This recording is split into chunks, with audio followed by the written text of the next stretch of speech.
আমাদের হুকুম দিয়েছেন কারো ধর্ম নিয়ে বাড়াবাড়ি করতে নেই। তাই শুধু এই মন্দির নয়, বাংলাদেশে হাজার হাজার মন্দির রয়েছে। আপনারা মুসলিম দেশে মন্দিরের ঘন্টা বাজাচ্ছেন, আমরা ছাড় দিয়েছি। আমাদের নবীর শানে যদি অপমান করা হয়, এক বিন্দু ছাড় দেওয়া হবে না। যার আগমন না হলে আমরা মানুষ অস্তিত্ব লাভ করতাম না।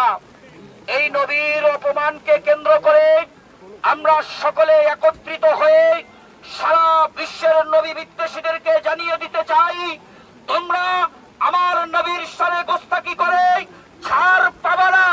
ঠিক যেভাবে আবু জেহেল নবীর শানে বেয়াদবি করে ছাড় পায় নাই, নবীর শানে যখনই গোস্তাকি হয়েছে, যেভাবে সিদ্দিক আকবর দাঁড়িয়েছে নবীর শানে গোস্তাকি হওয়ার কারণে, যেভাবে ফারুক আজম দাঁড়িয়েছে, যেভাবে সাহাবায়ে কেরাম দাঁড়িয়েছে, আমরা ওই সাহাবীদের, ওই ওলিয়াল্লাহদের অনুসারী।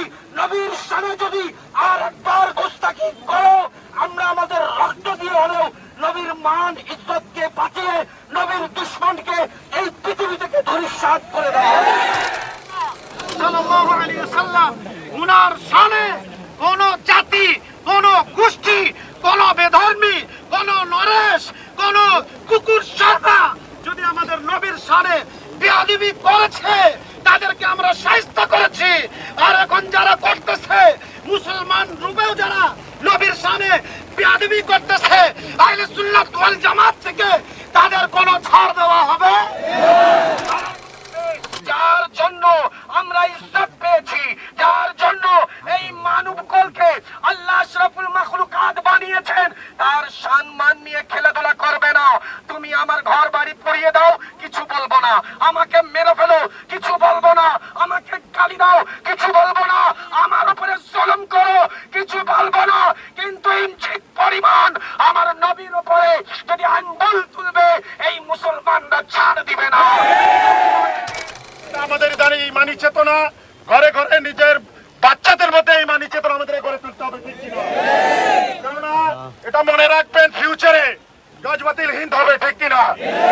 তার কারণে আমাদেরকে মুজাহিদদের পয়দা করে যেতে হবে, ঠিক কিনা? আমরা যদি গজবাতিল হিন্দে না থাকতে পারি, আমাদের বাচ্চাদেরকে তৈরি করে যাবো ইনশাআল্লাহ। তারা সৈন্য হিসেবে, নবীর গোলাম হিসেবে নবীর পতাকা উঠাবে, ঠিক কিনা? এরপরে আমার বক্তব্য শেষ করছি। আপনাদেরকে একটু অনুরোধ জানাবো, আমাদের এখানে আহলে সুন্নাত ওয়াল জামাতের সেন্ট্রাল লিডাররা আছেন, মুরিব্বি একরাম আছেন, উলামা একরাম আছেন।